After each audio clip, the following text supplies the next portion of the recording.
Okay, can you see my screen? Yes, we can. Okay, great. So thanks everybody for taking the time tonight to listen in on some of the great things that are happening, some of the great initiatives that are underway at Algoma. I'm only able to talk about a number of them at this point. There are many more. But I'll walk you through some of the transformation journey that we currently have underway. There's three primary areas that I want to focus on tonight. The main one is the transformation to electric arc steelmaking, which many of you have probably heard a number of things on over the last year or so since it was originally announced. But its focus is across many environmental media, but it's not the only. It's a major greenhouse gas reduction initiative, but it's not the only greenhouse gas reduction initiative we have underway. So I'd like to also talk a little bit about some of our other decarbonization strategies that we're investigating, and then also focus a little bit on some of the great initiatives that we have related to our legacy environmental action plan. It's only a couple of items that I'm presenting on tonight, but there are many more that we hope to be able to inform you on as we move forward. So in starting out, we have our Algoma has announced in 2021, last November, that we're investing approximately $700 million in a very significant transition to electric arc steelmaking. Sorry, I have a little bit of a cold, so my voice isn't quite the norm tonight. The process transformation that we're looking at involves the construction of two electric arc furnaces, state-of-the-art facilities.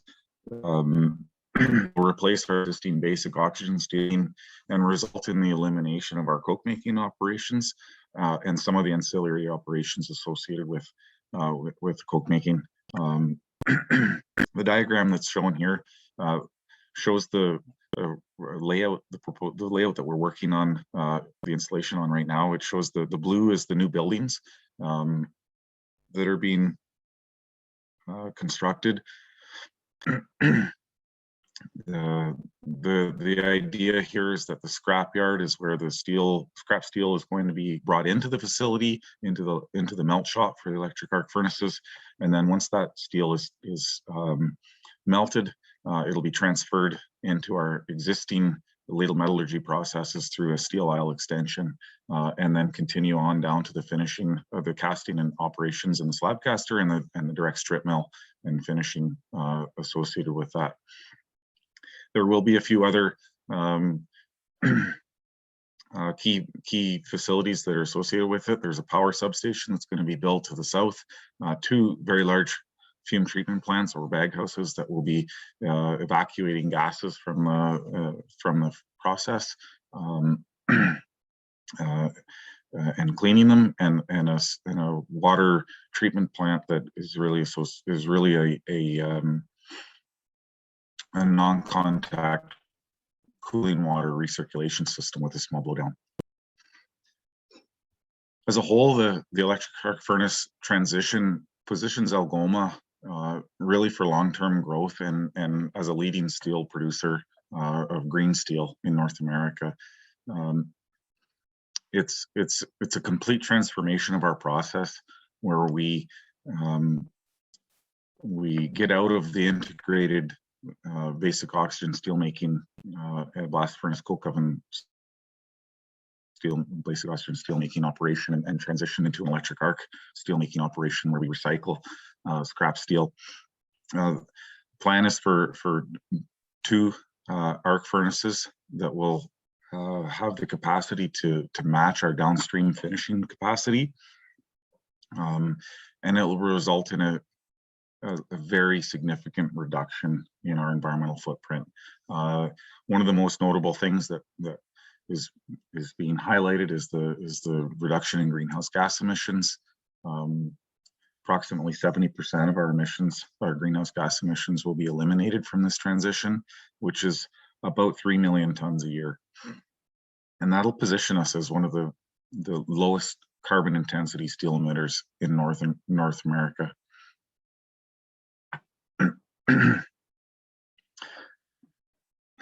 But there's a number of other benefits associated with the project. Obviously, we have a very substantially improved competitiveness and creating a platform for growth and value added in our downstream operations, value added opportunities in our downstream operations.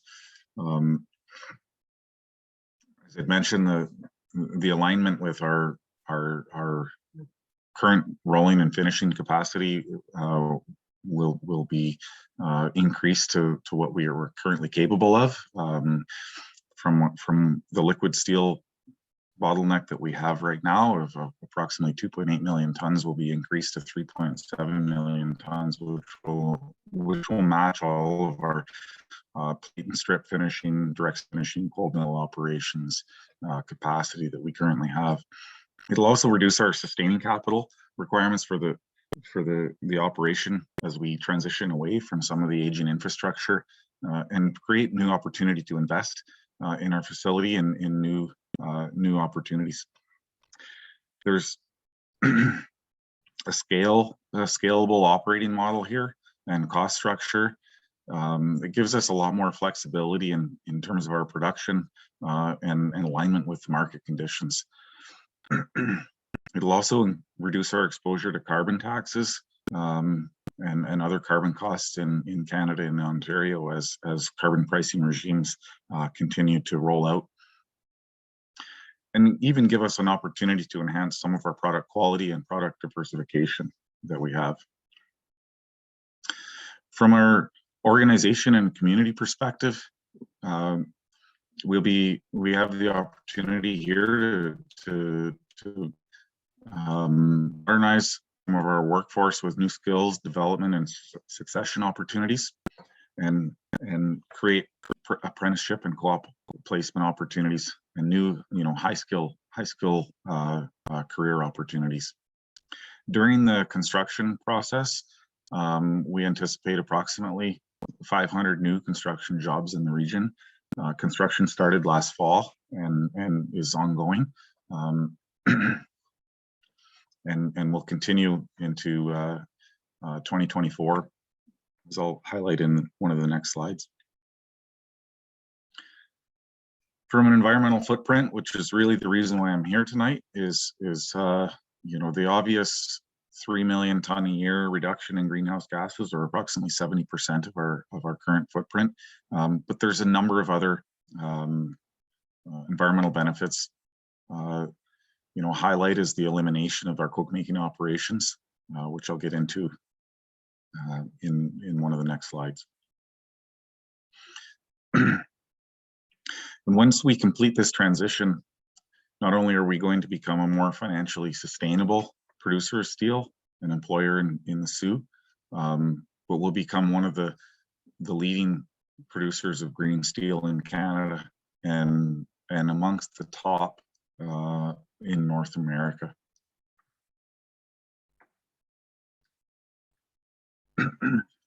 So I've mentioned already the very large reduction in greenhouse gases that this transition will result in. 3 million tons is a year is one of the, if not the largest single point source reduction in greenhouse gases in Canada, as far as an individual project goes. But it's not just greenhouse gases, it's across all media. We'll have fewer noise sources. We'll be eliminating equipment and facilities that currently are considered sources of noise in our community. 5 to 7 of those sources will be completely eliminated with this transition. We'll have less waste, less byproduct streams that are associated with our operations. We'll reduce our wastewater consumption, our water consumption and our wastewater discharges. We'll be eliminating 4 to 5 of our current industrial wastewater discharge points through this transition. And we'll also substantially improve our air quality in Sault Ste. Marie. Some of the highlights that are shown on the slide include sulfur dioxide emissions. Approximately 4,000 tons a year of sulfur dioxide emissions will be eliminated in Sault Ste. Marie. It's over 80% of what we're currently emitting. Nitrogen oxides is over 1,600 tons, or over 50% of what we currently emit. And the biggest thing from my perspective is the elimination of coke making emissions. Not only will we eliminate our dark stack emissions that we see today, we'll also be eliminating the fugitive emissions that are associated with the coke oven batteries. Those are known areas of concern in our community, and there's a planned transition away from that that will progress in a staged fashion. From a timeline perspective, this slide shows the projection in our transition from our current period. This actually started last year, as shown on the slide, where construction began, and we are operating our 3 coke oven batteries, number 7, 8, and 9 batteries, our number 7 blast furnace, and our basic oxygen steelmaking operation. Our expectation is that by mid-2024, we'll begin the commissioning and the ramp up of our 2 electric arc furnaces in parallel to the operation of the existing facilities. As we move forward from that time, we will shut down one of our 3 coke oven batteries. Our oldest battery is our number 7 coke oven battery. But we'll continue to operate our number 7 blast furnace and our basic oxygen steelmaking operation while we go through the product certification and the commissioning and ramp up of those 2 electric arc furnaces. As we move into 2026, our basic oxygen steelmaking operation will be completely shut down, as we will no longer require that, and we'll be creating liquid steel from our 2 electric arc furnaces, with the supplemental iron feed coming from our number 7 blast furnace, which will operate at a reduced output. Approximately 30% of our hot metal charge into the electric arc furnaces will come from the number 7 blast furnace that's currently operating. And we'll continue to operate our number 8 and 9 coke oven batteries during that transition period. We'll be operating the electric arc furnaces in an alternating mode during that time, as power availability and upgrades are being undertaken, until such time that power is fully available, which is when we intend on shutting down our number 7 blast furnace and those remaining 2 coke oven batteries entirely. Once we have that full power upgrade completed, we'll be able to operate with 100% cold charge with scrap metal and some options for some additional iron units, and will no longer require any of the existing coke and iron making operations. There will be, during the transition, there will be a period of time where we will be making generating some internal power with natural gas combustion at our existing Lake Superior power plant, just to supplement the power that's available on our grid locally. So that's the overall timeline.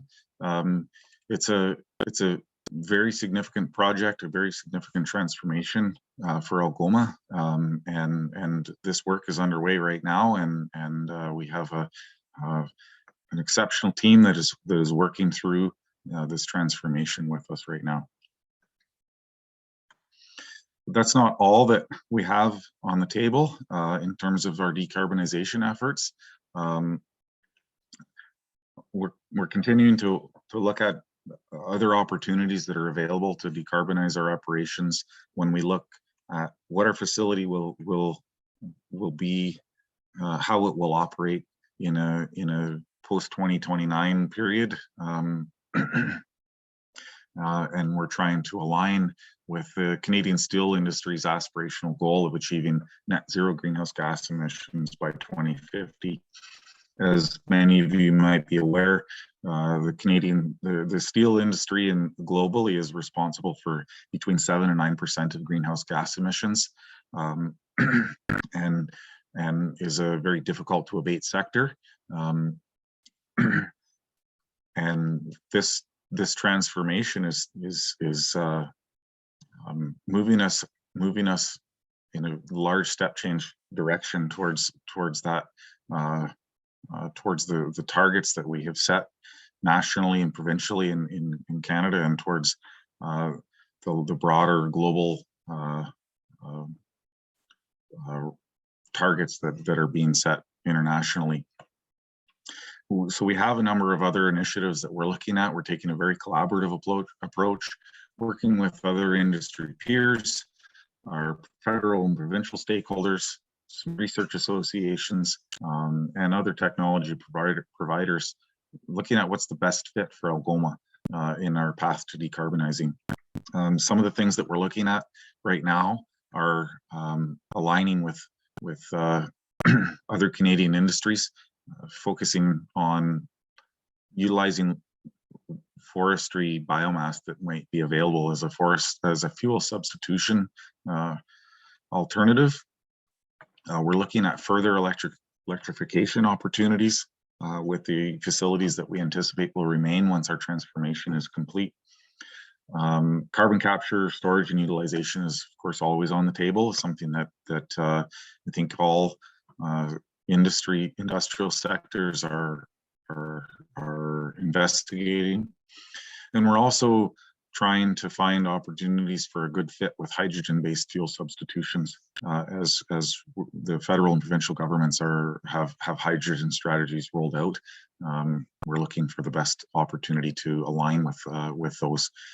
So it's the lion's share of the greenhouse gas reductions that we're looking to achieve start with the transformation to electric arc steelmaking, but they're not limited there, and we have a very focused strategy team looking at how we get to that net zero goal by 2050. It's a huge opportunity. The company is fully behind this initiative, and it's a very exciting time for people in the environmental field to be working in.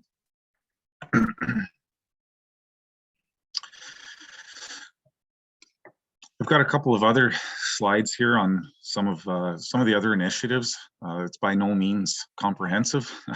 We've got many very exciting things that are underway. But as we look towards our legacy environmental action plan, I wanted to take the opportunity to highlight some of the really exciting things that we're working on. Back in May, we had a site tour with a number of stakeholders looking at site greening and trying to transform the site from for a number of reasons. So we kicked off this site greening initiative, and it focuses on a number of things. It isn't just about planting and greening the site, but it's looking at surface stabilization to prevent surface water runoff, to mitigate groundwater infiltration, to change some of the aesthetics of the site, to help with from a greening perspective. We're revegetating and focusing on creating these sort of naturalized green areas, initially around the perimeter of our site, where we're regrading and resloping, ditching, creating seasonal ponding areas, and then capping with clean soils, and eventually planting with native grasses, shrubs, and tree species. So we'll be able to prevent surface water runoff, manage our groundwater infiltration, create something that's aesthetically pleasing, improve the by having these naturalized areas, we'll have a natural buffer for wind and wind-blown dust. There's carbon capture associated with the trees that we're and other things that we'll be planting, and just change the overall aesthetics. There's a lot of great benefits to this project, and we started this actually last year, this project with working in collaboration with Sioux College. And this winter, the winter semester students in one of the programs, the forestry programs at Sioux College, was able to actually plant seeds of a number of different tree species. And just the end of September last month, those same Sioux College students came back in the next semester of their program, and we actually planted just under 1,900 trees of all of the different species. I think there were 9 different species that were planted, and that's just on the south-facing slope of our wind berm. So the area that I'm pointing to with the cursor here is the wind berm on the south side of our coal fields. And adjacent to our lime making operations. In just the south strip, we put 1,900 trees on. So it gives you a bit of context on the scale of the initiative that we've embarked on. What is shown on this diagram is really just the initial concept of areas around the perimeter of our site that we're working on. We're going to focus on in the initial stages, but we're actually in the process of developing a multi-year program that focuses on other areas internal to the operation.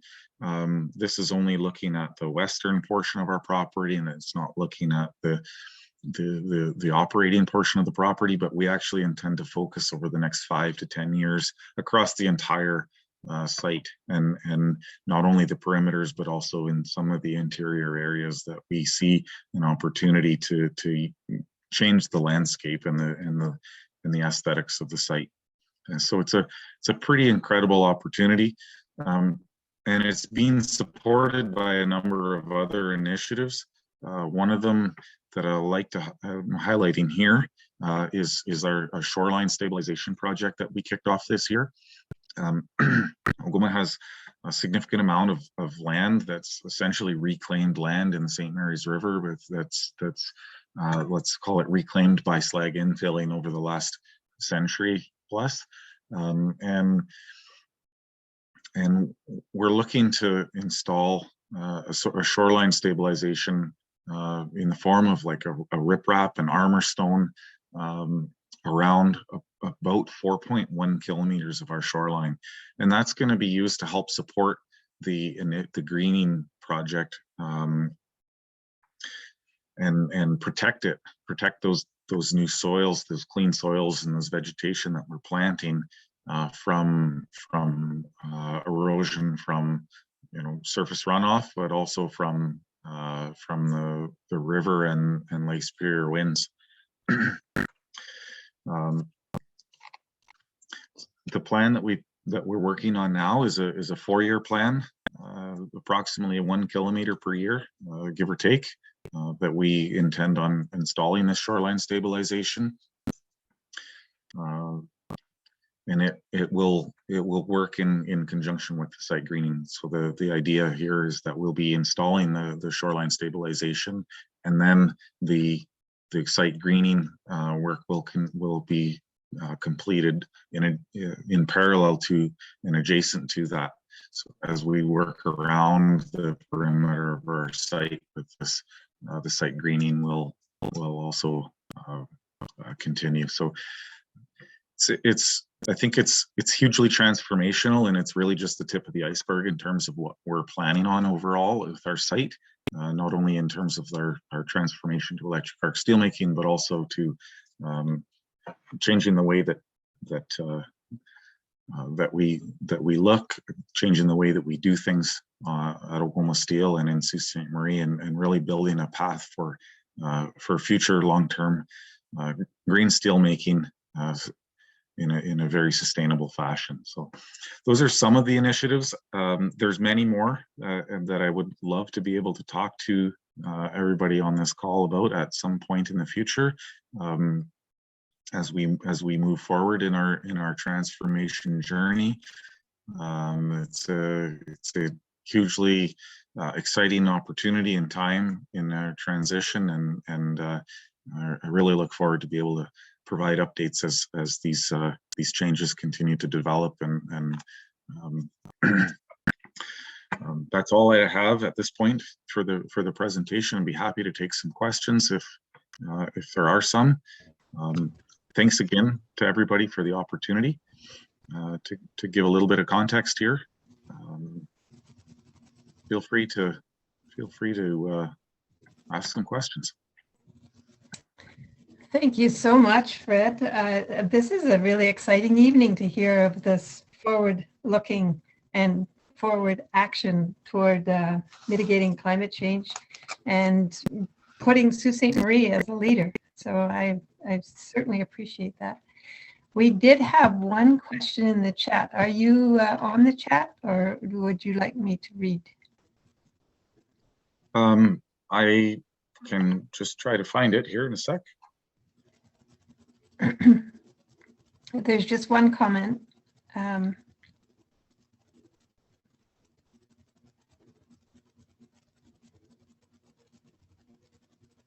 Scrap, regarding scrap, is that the question? I believe so. That's what I was thinking. I can't really comment on how we're sourcing scrap, but I imagine it will be a mix. We'll likely be receiving scrap by barge, by rail, and by truck. Oh, cool. Oh. Could I ask a question? It's David Trowbridge speaking. Okay, David, go ahead, please. Fred, I'm just curious, as you just mentioned, when you're sourcing scrap, in your carbon reduction, do you factor in the transportation cost and the processing costs into that 70% that you're proposing? No, we're focused on Scope 1 emissions, but there will be a change in the Scope 2 and 3 as well, because we're receiving a significant amount of, obviously, iron ore, coal for our current operations by boat, by rail, and it's more or less evened out as we transition into the scrap side of things. We'll have our 3 million tons is focused in on the direct emissions from the Scope 1 emissions from the site. Just Fred, and finally, have you got any estimate of what the other contributions may be?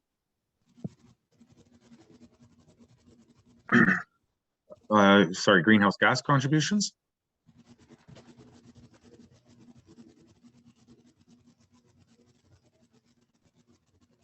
Sorry, David, are you referring to greenhouse gases? I don't know where he went. Yeah, yes, I am. Sorry, I was lost my unmute. Yes. I don't have a specific number that I'm able to disclose. There will be a fairly significant reduction in our other Scope 3 emissions associated with the supply, iron ore manufacturing and coal extraction, but I don't have a number that I can disclose specifically. Okay, thanks.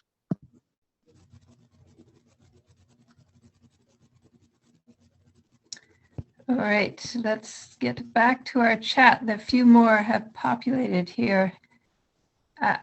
There is a question, Fred, will you be measuring dioxins and furans or simply relying on, I just lost it.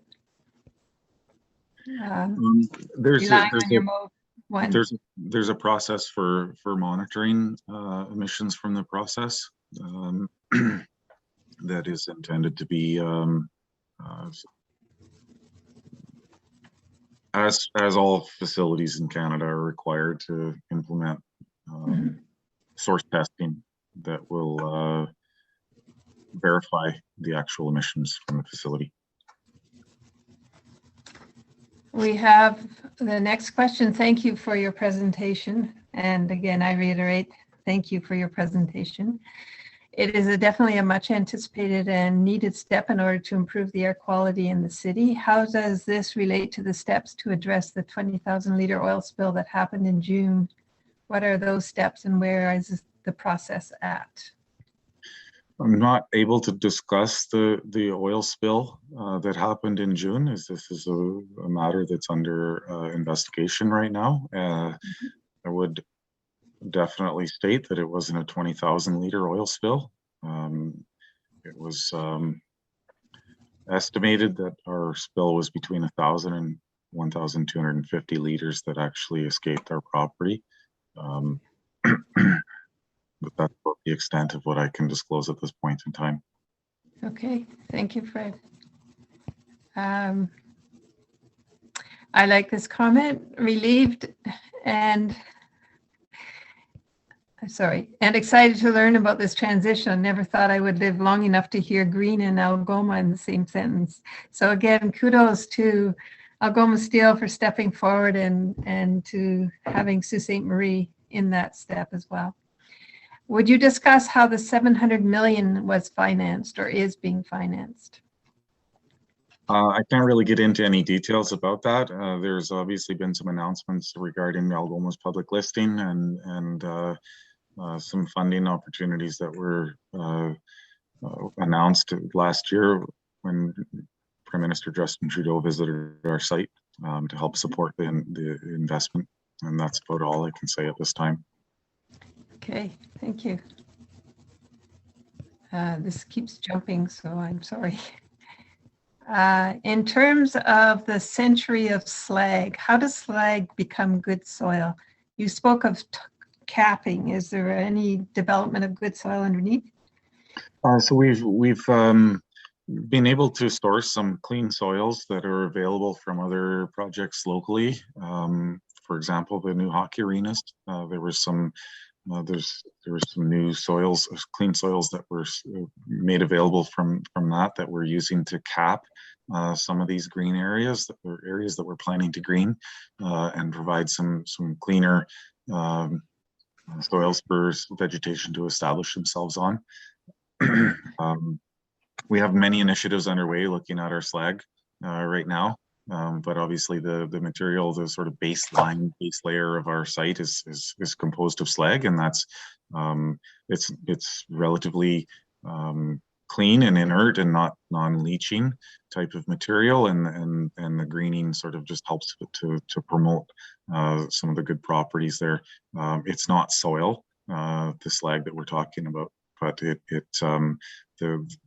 clean soils that are being brought in are capping that to allow that root penetration and for the vegetation that we're putting in place. Very good.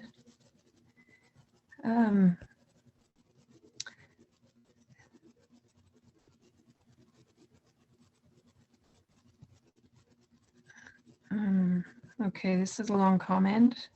Thank you and congratulations to you and the company. Delighted to see GHG emission reductions, other emission and noise and wastewater reduction, and an impressive project indeed. Would love to hear more. You provided summaries of what will be reduced or eliminated in terms of emissions. Have you identified the new emissions that will be generated from the EAS process? If so, what are those new emissions? And can you provide a brief overview of the regulatory process for acquiring your C of A's of those emissions? And I read that very quickly, and I hope you're reading along as well, because to get all that part of the question stuck in your head. Yeah, so there's a very complicated and detailed process of applying for permits for the new facilities. There are applications currently that have been submitted to the Ministry of Environment for approvals for air, noise, and wastewater that are under review by the Ministry of Environment.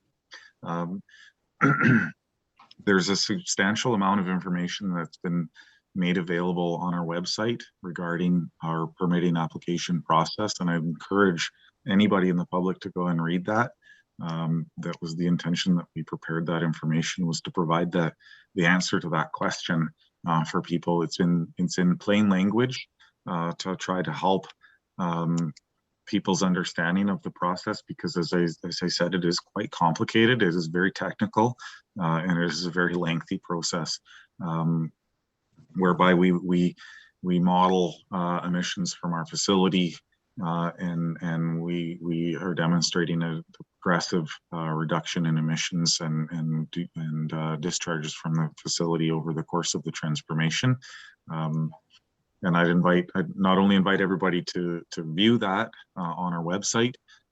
It's under, if you go into Algoma Steel's website under, I can't remember the main link.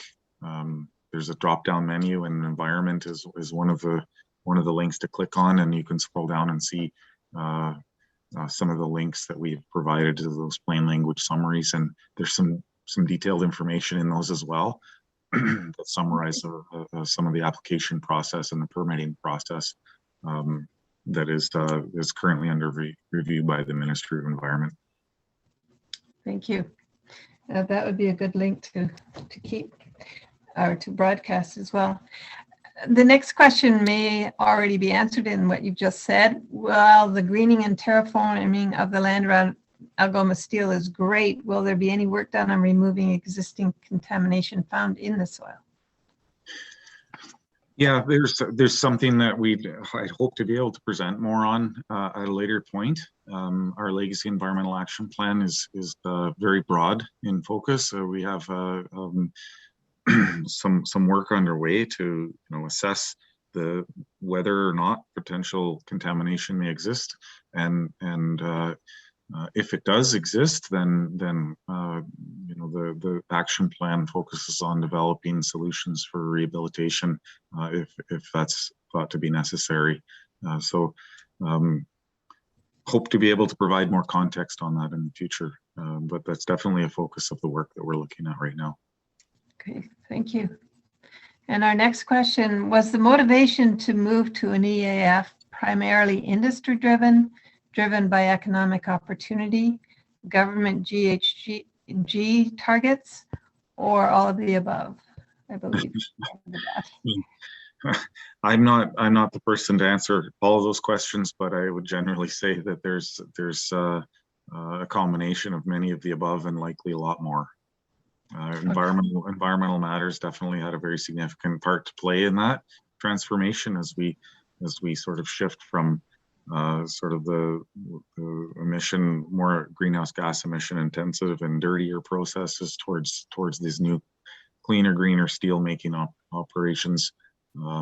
Everything plays a role in a decision of that scale. Right. Okay. This question, do you anticipate issues with sound coming from the electric arc furnaces? They are known to be very loud. I know you said overall the sound is reduced, but in particular with the furnace. Yeah, there's some great initiatives underway that were part of the overall project to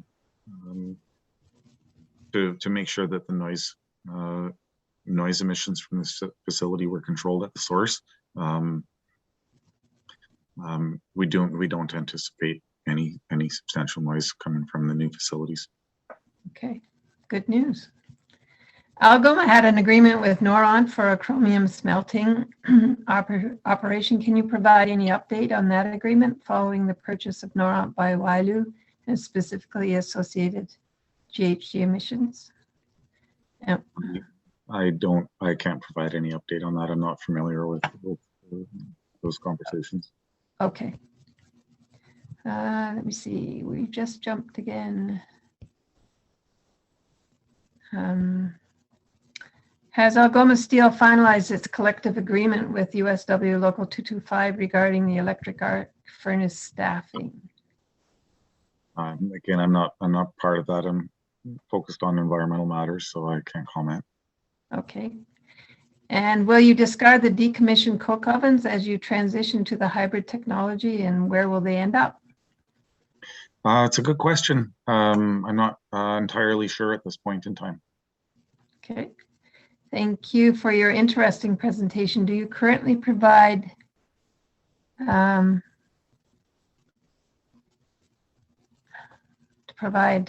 and response services to Ontario Power Grid, or do you plan to do so in the future if required? If so, what type of services do you plan to provide? I can't fully comment on that as I'm not I don't work in that area. I do know that we do peak shaving initiatives when the opportunities are available for us. That's about all I can say. Okay. And thank you, Fred. I feel like I'm just firing at you. I'm sorry. Doing an awesome job. What CCUS technologies are being considered? What hydrogen fuel substitutions are you considering? Will this be a green hydrogen?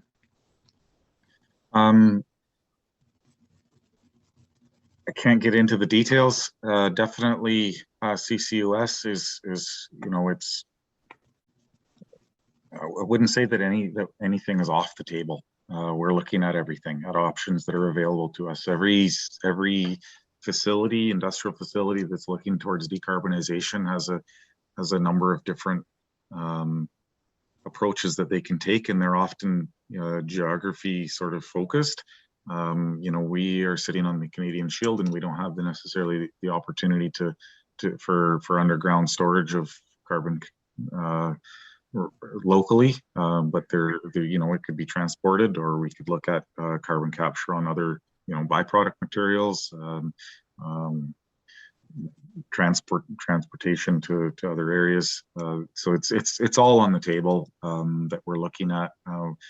The best opportunities as these technologies are still developing, and the routes for pathways are developing as well, in terms of transportation and so on. And we look at hydrogen, it's the same thing. We could use it as a fuel substitution in some of our processes. If it's green, that's the best. What opportunities might become available locally. Our focus is we're making steel, and we're trying to do so in the most environmentally friendly fashion as possible, from air quality, wastewater, GHGs, etc. And whatever those green hydrogen opportunities might look like for us in the future, I can't comment on because there's nothing that we've landed on, but we're looking at all potential opportunities. Thank you. Next message. Thanks for this, Fred. While exploring forest fuel source, what might this include? It's kind of hard to discuss at this point. Underutilized forestry biomass is what we're looking at on that front. Seeing what opportunities there might be to help use it as an opportunity for fuel substitution. We're not looking at saw logs or something like that. We're looking at byproducts of the forestry sector that are not currently being utilized to their extent. Okay.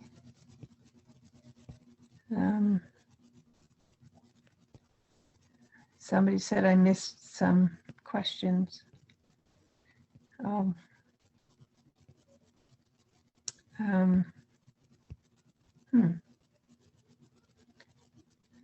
There's a note here from Julie that plain language there's a link there to the site that you just mentioned. Thank you. There are questions. Thank you for sharing. Oops. These changes that are coming to our community. You mentioned the elimination of the coke making process as the main contributor to the reduction of GHG in respect to the blast furnace. Will this continue to operate? And if so, how will this work in relation to the EAF, sorry. The most significant contributor to the greenhouse gas reductions is actually the blast furnace. The largest source on our site. But the coke that comes from the coke ovens goes into the blast furnace. So the combination of the coke ovens and the blast furnace is where the major reduction in greenhouse gases comes from. Okay. Hence the transformation, right? Yeah. This question, is the global steel industry anywhere close to approaching a circular economy? If not, will Algoma shift to EAF, not simply offshore pollution from virgin steel production to less regulated jurisdictions, potentially resulting in even worse pollution? I think overall there's, over the last 50 plus years, there's been a transition towards favoring electric arc furnace steelmaking. This project will not result in let's call it leakage. Typically it's referred to as carbon leakage, but in this case, I'm sort of saying all leakage on all fronts environmentally. We will simply transition from making steel from the integrated process to making steel with the electric arc process, and we won't require the same level of virgin steel production. Okay. Next question. Will the coke fields be terraformed? I don't know what the word terraformed is, but I don't know. I also don't know what the final plans are for that land space or land use down the road. That's something that will change as our facility transforms. Okay, and this question, I think, is similar to a former one. Were your GHG emission reduction estimates calculated only on the basis of coking elimination, or did you include GHG emissions from other new activities that will add to the total emissions? It's a good question. So there's a reduction in coke making, as I've mentioned in one of the previous questions. Coke making and iron making are the largest sources of greenhouse gas emissions. During our transition period, we will have some natural gas fired power generation on site from the existing facilities that we operate. But it'll be offset by the reductions that we're making in the coke and iron operations. And then as a whole overall, those other power generation facilities won't be required once the transformation is complete. So they'll result in some of the additional reductions at the end of the transition period. Okay. Will any steel slabs from other steel makers be used in the EAFs to supplement your requirement for scrap steel if it becomes difficult to obtain? I can't really comment on that. I don't, other than the fact that we won't be putting steel slabs into our electric arc furnaces. We'll be using scrap metal. And here's a very specific question. Who would be a good contact for a lumber mill to get in touch with for providing forest waste biomass? You're speaking to that person right now, so I think I would. Very good. So, so that would be just through the environment department. Is that how we would do it, Fred? At this point, just the inquiries can be passed along to me, and I'll make sure that they get to the right people. Okay. Okay. Awesome. How sensitive will the profitability of Algoma Steel be to increases in scrap prices and grid energy prices? I really can't comment on that. Like I said earlier, my focus is on environmental matters. Very good. Well, I think that that diversity of questions certainly speaks to how wonderfully welcome your message is about the direction that Algoma Steel is taking, and also that a critical assessment, how important that is when we make steps to addressing climate change. And again, on behalf of the Sioux Climate Hub, I certainly thank you, Fred, for all that you've provided for us this evening, and also for the invitation to continue to research what Algoma Steel is undertaking. I invite anybody else to add any questions if there are any.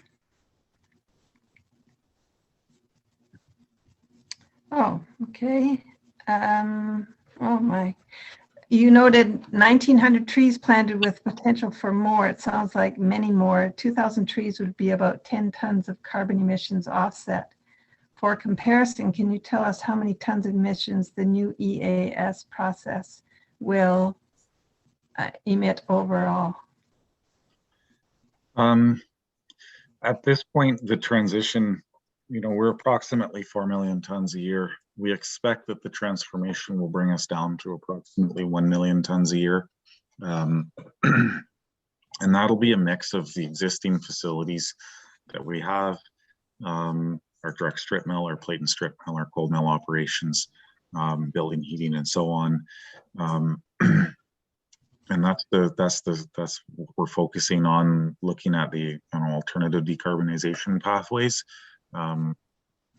I don't know a number exactly of what approximately our electric arc furnace processes will result in terms of greenhouse gas emissions. There's some natural gas combustion there and some carbon injection that we're looking at, sort of substitution options there. But I can't provide a specific number at this point, other than that I expect that we'll be approximately 1 million tons a year by the time the primary operations shut down and the new electric arc furnaces are fully operational. And that's a 70% reduction, you said. Roughly, yeah. The next messages are thank you messages. Thank you for a great presentation, Fred. It is my sincere hope that Algoma's transformation will challenge other industries and businesses in the Algoma region to work to reduce their GHG emissions. And thank you very, very much, Fred. Much appreciated. And a third message, keep up the good work. Thank you for your presentation. And thank you, Fred. We look forward to better air quality in Sault Ste. Marie. Here on that one. And water quality and all of those excellent environmental things. Thank you. Well, thanks to all those who attended and for your positive feedback. Looking forward to some opportunity maybe in the next few years to be able to continue to showcase some of the initiatives that we have underway as we move forward in the transition and with some of the other things related to our legacy environmental action plan. I think that there's some really great work. I know there's some really great work that we're doing, and we hope to continue to provide updates as we move ahead. Excellent. Very good news. Thank you so much. I would just wish everyone a good evening and also just mention that the Sioux Climate Hub's final presentation of 2022 will be next month, November 23rd, I believe.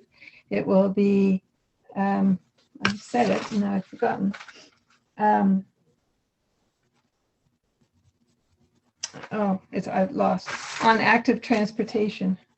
Oh, Steve Turco on active transportation.